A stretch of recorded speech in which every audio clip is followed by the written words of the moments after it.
Mon treuil de remorque à bateau est un peu fatigué là. L'anneau est tout oxydé, ok, bon ça c'est pas bien grave. Par contre, les dents elles commencent à avoir pas mal de traces d'usure. Et au niveau du cliquet, j'ai déjà eu des petites alertes, donc je vais le changer. Et quand j'ai vu les prix des treuils mécaniques comme ça, je me suis dit, oh là là, on peut peut-être pour le même prix, voire moins cher, avoir un treuil électrique. Alors celui-ci, il avait deux vitesses, hein, changeant la position de manivelle, etc. Il avait un frein euh, et il s'emboîtait directement dans la remorque du bateau. Il y a quand même un souci là-dessus, parce que bon, c'est la première fois que je démonte et je vois là la belle soudure de Gorée, quoi. Donc, et c'est même pas assuré par une vis traversante. Donc ouais, c'est un peu limite quand même comme montage. Enfin, bon, ça fonctionne, j'ai pas eu d'accident avec pas mal de descentes sur les mises à l'eau, mais bon, voilà quoi, à changer. Donc sur Amazon, j'ai trouvé un treuil électrique ici, qui est vraiment pas mal. Donc ça c'est un modèle d'un peu plus de 2 tonnes, on le trouve sous différentes marques. Il est livré avec deux télécommandes, un interrupteur pour le fonctionnement manuel, on commande un switch quoi, pour le relais inverseur qui est ici, que j'ai fixé sur une poutre là en bas. Donc là j'ai le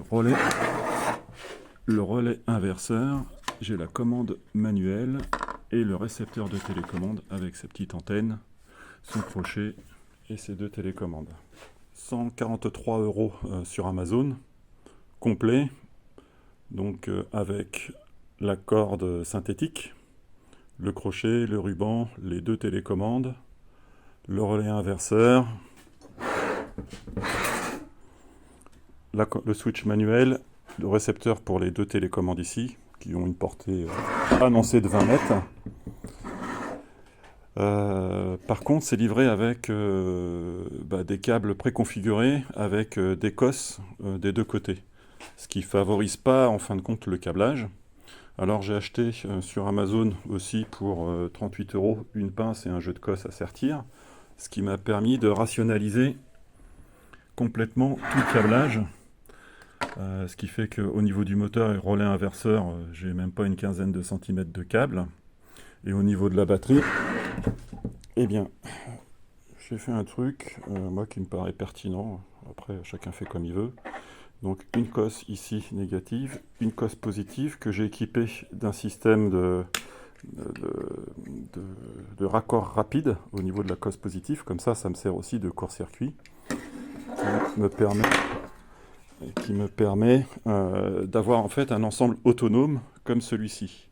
Alors pour que ce soit autonome, il faut que je pose ça sur une batterie et avec deux tiges filetées et une autre barre en travers, j'arrive à avoir un bloc assez lourd mais autonome.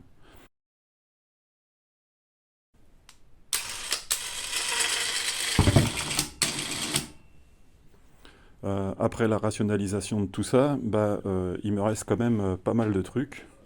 Il me reste le surplus de câbles équipé de cosses. Ça, ce sont les fils de télécommande. Ça, c'était la fixation de la commande manuelle au guidon. Quelques boulons. Si on regarde les spécifications de ce modèle-là, on voit que c'est un 2 tonnes 45. Puissance de moteur de 1500 watts. Ah, ça commence à faire gros. 3 étages de planétaire. Un ratio de près de 200 pour 1, donc il faut 200 tours moteur pour un tour de tambour, un diamètre 5,5 par 15 mètres de corde synthétique, là. La capacité du tambour, les dimensions et le poids de l'ensemble qui est à peu près 8,6 kg. En fonction de la charge en livres, ici en kilos, on s'aperçoit qu'on peut consommer jusqu'à 200 ampères. Donc c'est quand même assez important, donc il faut une batterie qui puisse assumer les 200 ampères.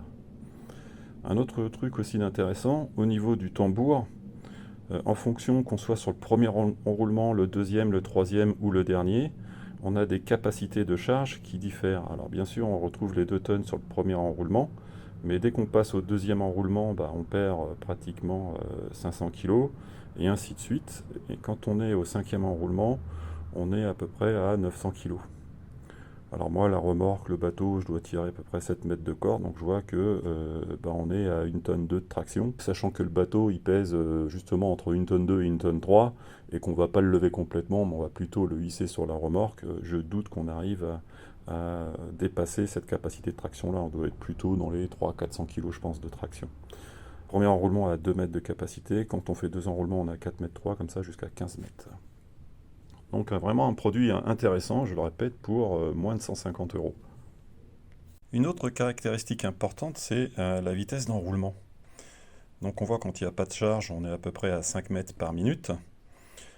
Mais dès qu'on charge un peu, par exemple si on doit tirer 1 tonne, on est à un peu moins de 3 mètres par minute.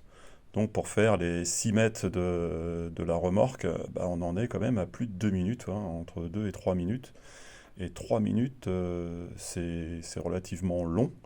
Mais attention aux autres treuils électriques, parce que c'est vraiment un paramètre qui peut être pénible. Parce que j'ai vu des treuils compacts, mais alors ça avance pas du tout, quoi, hein. Pour tracter un bateau, il faut carrément 10 minutes de traction, quoi. Mis à part les 2 tubes ici qui sont raccordés à celui-ci, qui sont soudés, tout est boulonné. Donc 2 tiges filetées pour le support de batterie. La poutre principale qui s'emmanche dans le fourreau de la remorque.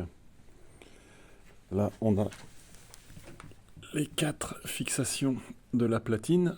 Au centre, on a 2 boulons de 8 qui traversent la poutre principale, avec des renforts à l'intérieur pour éviter que le tube s'écrase. Donc ça, c'est aussi vissé à l'intérieur. La paroi est taraudée, donc on peut tenir les 2 boutons et la télécommande sans problème. Sur une des barres du support de batterie, j'ai mis le relais inverseur et toutes les liaisons au plus court. Le système de cosse à serrage rapide, il suffit de l'enclencher correctement et de l'appuyer. Et voilà, la connexion est faite. On met en marche la télécommande en appuyant sur le bouton, on vérifie l'état des piles. Out, c'est pour sortir du câble. Alors il faut rester appuyé pour dérouler, pour une question de sécurité. Dès qu'on lâche, ça stoppe. Et in, ça rembobine.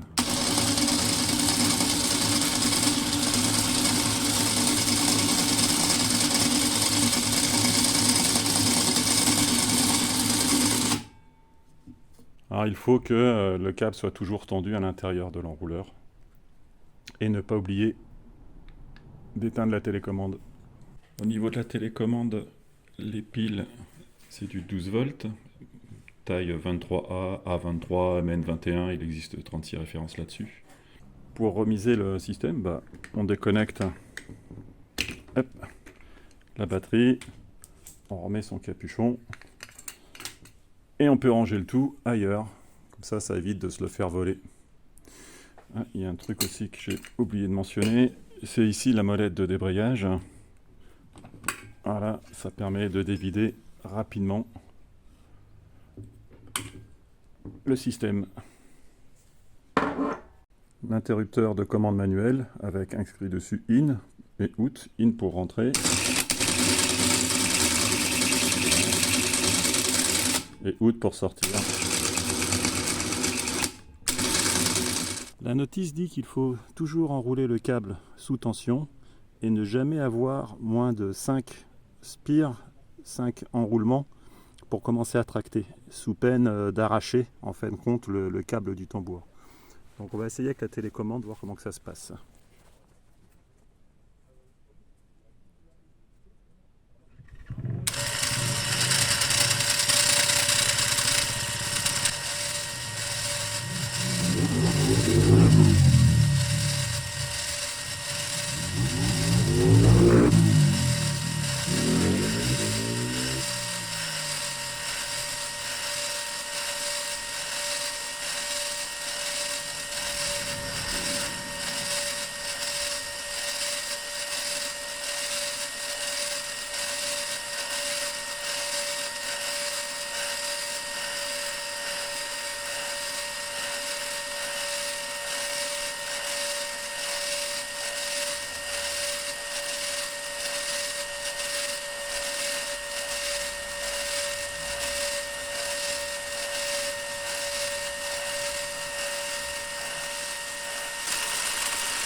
pour la télécommande, si vous avez remarqué, je l'ai tenu comme ça, face au récepteur.